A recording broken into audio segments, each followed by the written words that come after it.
자, 오늘 사도행전 두 번째 시간을 이어갑니다.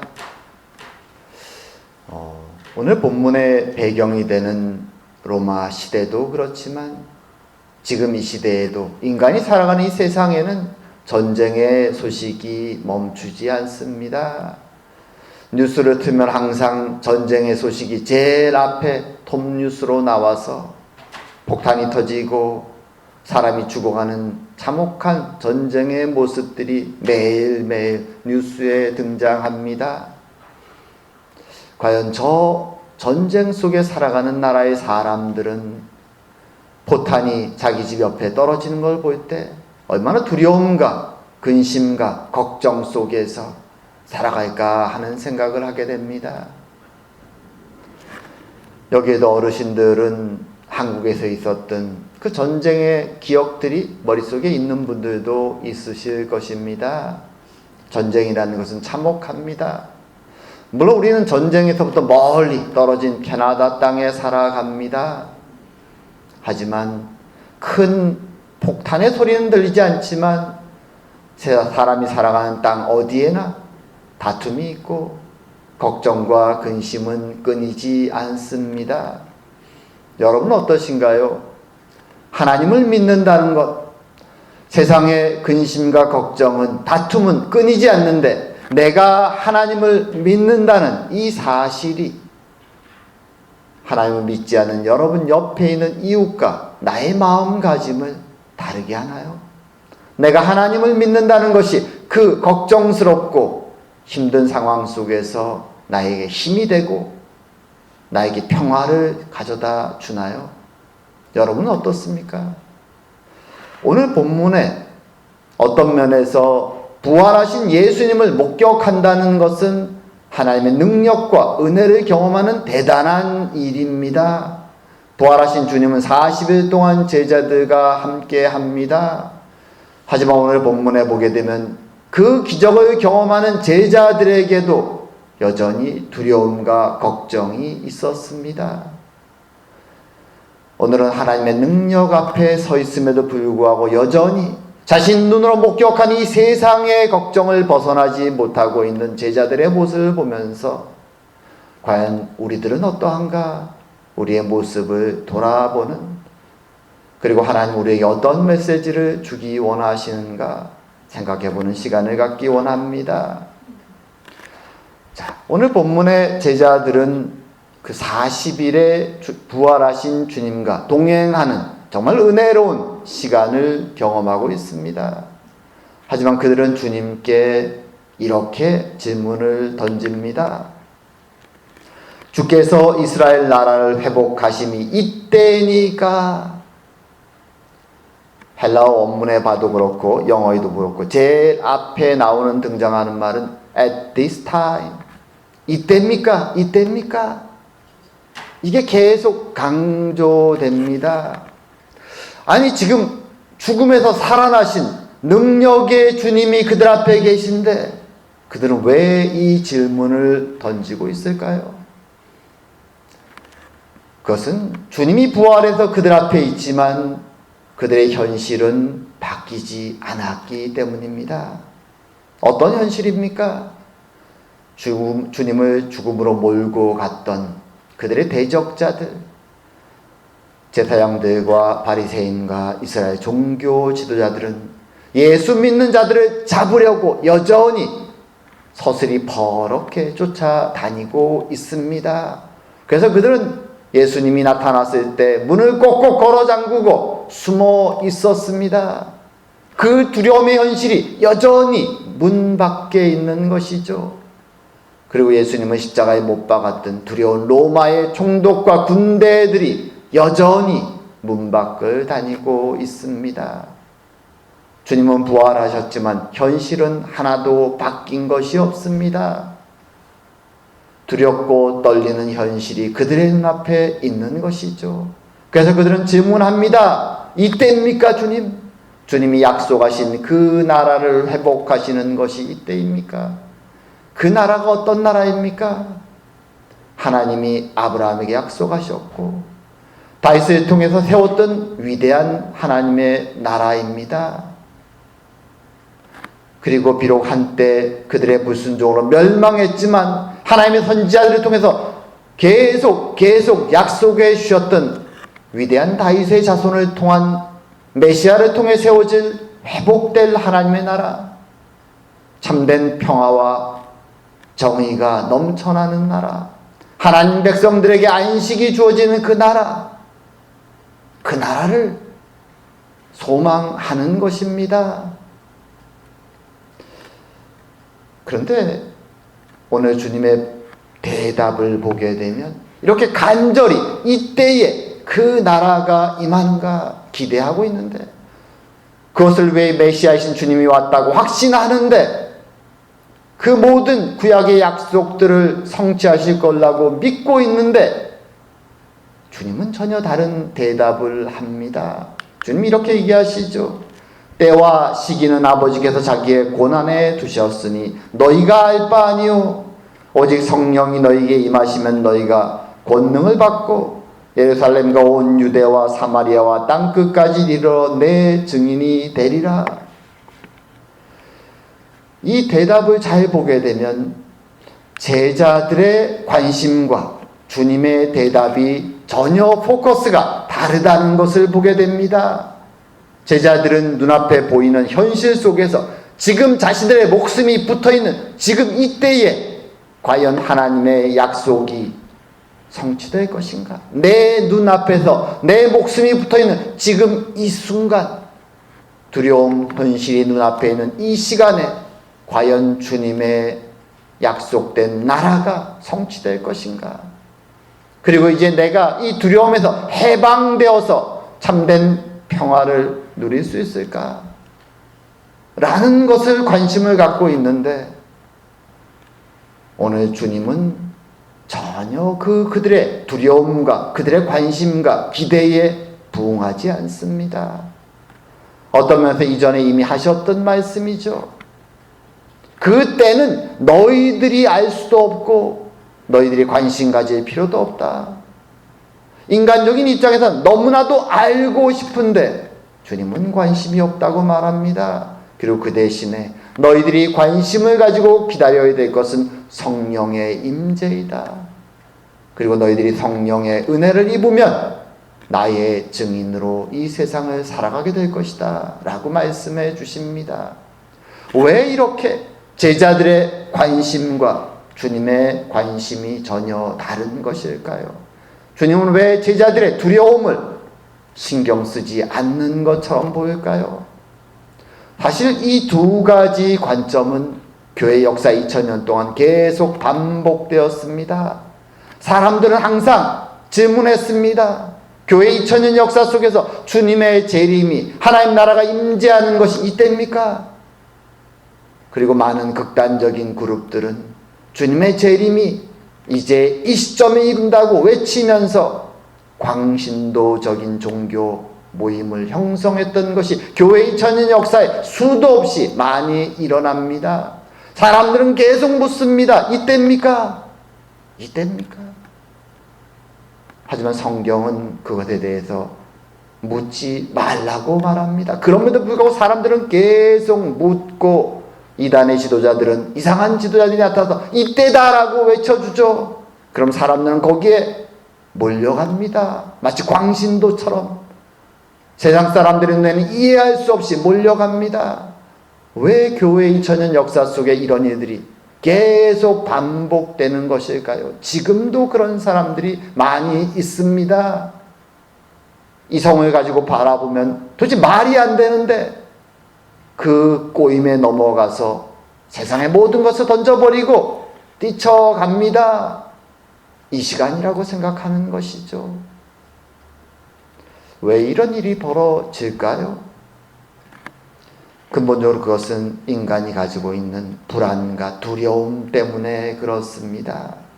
사람들이 항상 이 시간, 바로 나의 시간이죠. 내 생명이 붙어있는 이 시간, 그 시대에 집중하는 이유는 두려움과 걱정이 그들의 인생을 사로잡고 있기 때문입니다.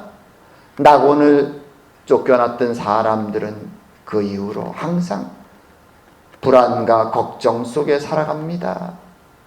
생존을 위해서 투쟁하며 살아갑니다. 그래서 어떤 철학자는, 홉스라는 철학자는 그렇게 얘기합니다. 인간의 삶은 만인에 대항한 만인의 투쟁이다. 모두가 서로 각자 살아남기 위해서 투쟁하며 살아가는 것이 인간의 역사다라고도 얘기합니다. 흔히 우리 한국에서는 약육강식 그런 말 하죠. 강에서 살아남기 위해서 사람들이 그렇게 살아가는 것이 인생의 사람이라는 것, 사람의 삶이라는 것이죠. 그래서 항상 두렵습니다. 누군가 나를 속이고 나의 것을 빼앗지 않을까, 내가 소유한 것을 잃어버리지 않을까, 사람들은 걱정과 두려움 속에 살아갑니다. 세상 사람들은 그 두려움을 해결하기 위해서 돈과 명예와 권력을 쫓죠. 그것을 움켜잡으면 이 두려움에서 해방될 수 있다라고 생각하기 때문이죠. 또한 교회에 다닌다고 하는 많은 사람들 중에도 방식만 바뀌었지 세상 사람들과 추구하는 것이 똑같은 것을 보게 됩니다. 그들은 하나님께 나와서 부르짖습니다. 나에게 돈과 명예와 권력을 주십시오. 나도 이 세상에서 이제는 두려움을 이겨내기 원합니다. 그리고 더 극단적인 사람들은 아까 말한 것처럼 주님의 때가 이때입니까? 외치며 그들은 세상으로부터 떠나서 자기들끼리 공동체를 이루고 극단적인 생활을 합니다. 사람들은 두려움 때문에 다양한 모습으로 그 두려움을 극복하고 이겨내고 마음의 평화를, 안정을 찾기 위해서 소견에 옳은 대로 각자의 길을 추구하는 것입니다. 하지만 그것은 성경의 가르침이 아니라는 것이 중요합니다. 주님은 오늘 그렇게 질문한 제자들에게 무엇을 말합니까? 첫 번째로 성령을 기다리라고 말합니다. 성령을 기다려라. 성령이 그들에게 오신다는 것이 무엇을 의미합니까? 성령이 그들에게 오신다는 것이 무엇을 의미합니까? 그것은 하나님이 그들에게 임재하시고 하나님의 나라가 그들 안에 임한다는 것을 의미합니다. 우리는 세상 사람들이 가지고 있는 두려움과 불안의 원인이 어디서부터 시작된지를 아는 것이 중요합니다. 그것이 어디서부터 왔습니까? 낙원에 있었을 때 아담과 하와에게는 두려움이 없었습니다. 왜냐하면 그들은 하나님과 영적으로 연결되어 있었습니다. 모든 것을 공급하시는 아버지가 나와 함께 하는구나. 친구처럼 항상 대화하고 거늘었습니다. 두려울 수가 없습니다. 그들은 선악과의 나무는 먹지 말라 금지되었지만 생명나무의 열매는 먹죠.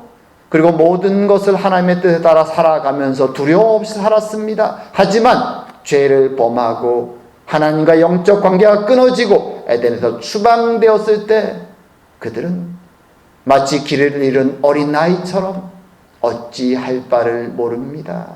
두려움 속에 살아남기 위해서, 길을 찾기 위해서 소견에 오른 대로 달려갑니다. 때로는 속이고 때로는 싸우고 때로는 살인을 하며 인간은 자신의 생존을 위해서 그 두려움을 극복하기 위해 살아왔던 것입니다. 하지만 하나님은 말씀하시죠. 그 모든 두려움의 시작은 우리의 아버지 되신 하나님과의 관계가 끊어졌기 때문이다. 너희들에게 필요한 것은 하나님의 영이 너희들 안에 임재하여서 다시 너희들이 하나님의 나라의 백성의 삶을 시작하는 것이다. 거기에서부터 참된 평화가 시작될 수 있다라고 말합니다. 누가복음 17장의 바리새인들이 제자들과 유사한 질문을 던지죠. 하나님의 나라가 어느 때에 임하니까? 예수님이 말합니다. 하나님의 나라는 볼 수 있게 임하는 것이 아니요 또 여기 있다 저기 있다고도 못하리니 하나님의 나라는 너희 안에 있느니라. 하나님의 나라의 시작은 바로 하나님의 영이 우리 안에 오심으로부터 시작된다는 것입니다. 하지만 많은 사람들은 여전히 눈에 보이는 것, 자신이 잡을 수 있는 것, 시기도 이때 내가 알고 있는 이 시간, 나의 생명이 붙어있는 이 시간, 내가 확신할 수 있는 이 물건과 이 권력과 이 능력을 소유하기 원합니다. 하지만 주님은 그것이 참된 평화를 얻는 길이 아니라고 말씀하시죠. 바로 하나님의 임재는 우리 마음 안에 성령이 임할 때 이루어지는 것이고, 그때부터 우리는 하나님 나라의 평화를 누릴 수 있는 것이다 라고 말씀해 주시는 것입니다. 우리는 이것을 기억하는 것이 필요합니다. 그것이 전 교회적으로 이루어지는 것은 우리가 잘 알듯이 사도행전 2장에 등장하는 오순절 성령 강림 사건으로 시작됩니다. 하지만 그 성령의 역사하심은 구약시대의 믿음의 조상들도 고백합니다. 하나님의 영이 나에게 임했을 때 그의 삶은 달라집니다. 세상의 두려움에서부터 벗어나는 것이죠. 우리가 잘 아는 이스라엘의 위대한 왕 다윗은 시편 23편에서 그 마음을 고백하죠. 우리가 너무나 잘 아는 내용이죠. 다 같이 한번 우리가 읽어보기 원합니다. 자, 시작. 여호와는 나의 목자시니 내게 부족함이 없으리로다. 그가 나를 푸른 풀밭에 누이시며 쉴만한 물가로 인도하시는도다. 내 영혼을 소생시키시고 자기의 이름을 위하여 의의 길로 인도하시는도다. 내가 사망의 음침한 골짜기로 다닐지라도 해를 두려워하지 않을 것은 주께서 나와 함께 하심이라. 주의 지팡이와 막대기가 나를 안위하시나이다. 주께서 내 원수의 목전에서 내게 상을 차려주시고 기름을 내 머리에 부으셨으니 내 잔이 넘치나이다. 내 평생의 선하심과 인자하심이 반드시 나를 따르니 내가 여호와의 집에 영원히 살리로다. 아멘. 이것이 하나님의 영이 그 안에 임재한 자의 고백입니다. 여전히 삶은 쉽지 않습니다. 대적들이 자신을 죽이려고 하고, 때로는 도망다니고, 때로는 그 위협 속에서 신음하기도 합니다. 그럼에도 불구하고 내 안에 하나님의 영이 계시고 내가 하나님의 나라의 백성임을 확인하는 순간 그는 죽음조차도 끊어낼 수 없는 참된 평화가 무엇인지를, 하나님과의 나의 관계는 누구도 끊어낼 수 없음을 그 옛날 낙원에서 아담과 하와가 누렸던 그 평화와 은혜를 누릴 수 있게 되는 것입니다. 그리고 그런 심령으로 우리가 살아갈 때 오늘 주님이 제자들에게 주신 말씀에 그들은 증인이 됩니다. 증인이라는 것은 각자의 소명에 따라 다양한 모습으로 드러납니다. 제자들이 성령의 은혜를 받고 그들은 사도로 부르심 받았죠. 전도자로 부르심을 받았습니다. 그들이 옮기는 곳마다 하나님의 말씀을 입술 열어 선포합니다. 그렇게 증인으로 살았습니다. 하지만 자신의 위치에서 자신이 부름받은 자신의 직업 속에서 많은 초대교회 교인들은 또한 증인으로 살았습니다. 그것이 직장이 될 수도 있고 가정이 될 수도 있습니다. 주님이 내 안에 거하신다는 것을, 그 기쁨과 감사와 평화를 지니고 최선을 다해서 나의 가정에서 나의 직장에서 증인으로 살아갈 때 하나님의 나라가 그곳에 임하는 것입니다. 사람들은 그를 보고 하나님의 나라의 모습을 발견하고 하나님께 영광을 돌리게 되는 것입니다. 그들의 마음에는 그런 것이 있죠. 나는 아무것도 아니로되 내 안에 계시는 하나님이 나에게 은혜 주시고 있구나. 오직 그분만이 나의 생명이고 길이라고 고백할 때 그것이 바로 산상수훈에서 우리가 잘 아는 고백입니다. 심령이 가난한 자는 복이 있나니 천국이 그들의 것이며, 나는 아무것도 가진 게 없지만 나의 아버지가 내 안에 거하시기에 그분의 은혜로 나는 살아갈 수 있습니다 라는 그 가난한 자의 고백을 할 때 그는 성령 충만의 은혜를 받은 자요, 하나님 나라에 속한 자라고 성경은 말씀해 주시는 것입니다. 우리는 세상을 살아갈 때 항상 세상의 유혹에 빠집니다. 눈에 보이는 것들, 그리고 이 시간, 나의 것들에 자꾸 걱정과 두려움이 몰려옵니다. 세상 사람들이 항상 그것에 두려워하고 떨고 세상의 방법으로 그 두려움을 물리치려고 하기 때문에 우리도 모르는 사이에 세상 사람처럼 달려갈 때가 많습니다. 하지만 주님은 그것은 하나님의 백성들의 모습이 아니라고 말씀해 주십니다. 그 때는 오직 아버지만이 하신다. 너희들이 알 바가 아니다. 너희들은 오직 성령을 기다리라. 주님이 너희들의 마음에 임재하실 때 너희들은 살아가는 곳 어디에서나 참된 하나님의 백성이 될 것이라고 말씀해 주시는 것입니다. 오늘도 우리는 이 은혜를 마음에 기억하며 때로 힘들고 때로 연약해지고 흔들리지만 사나 죽으나 하나님께 속한 우리의 생명 이미 우리 안에 임재하시고 하나님의 생명책에 기록된 우리의 이름을 확인하며 하루하루 주님과 동행하며 말씀을 읽고 기도하며 단순히 주님 이것을 주십시오라고 기도한 것이 아니라 주님을 더 알기 원합니다. 주의 은혜가 무엇인지 아버지의 뜻이 무엇인지 주의 영광이 무엇인지 더 누리기 원합니다. 주님께 가까이 가는 기도를 드리며 매일의 우리의 삶에 최선을 다할 때 우리는 주의 영광을 목격하고 주의 증인으로 하나님 나라의 임재를 우리의 삶의 터전 속에서 드러내는 영광을 경험하게 될 것입니다. 참으로 이 은혜가 우리 가운데 넘치기를 주의 이름으로 축원드립니다. 기도드리겠습니다. 사랑과 은혜의 하나님 아버지, 오늘도 부활하신 주님 앞에서도 두려움 속에 빠져 어려워하는 제자들의 마음속에 참된 진리가 무엇인지를 확인시켜 주시니 감사드립니다. 우리는 그 옛날 그 제자들처럼 여전히 눈에 보이는 이 세상을 집착하고 주님 이때입니까? 지금입니까? 라고 부르짖으며 나의 시간에 나의 것을 부르짖으려고 애쓸 때가 너무나 많습니다.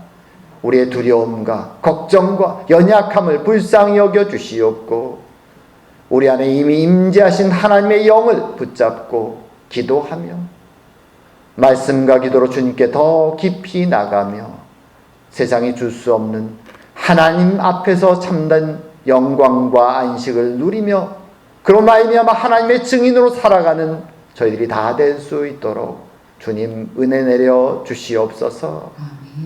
오늘도 함께 하심을 감사드리오며 모든 말씀 예수님 이름으로 기도드립니다.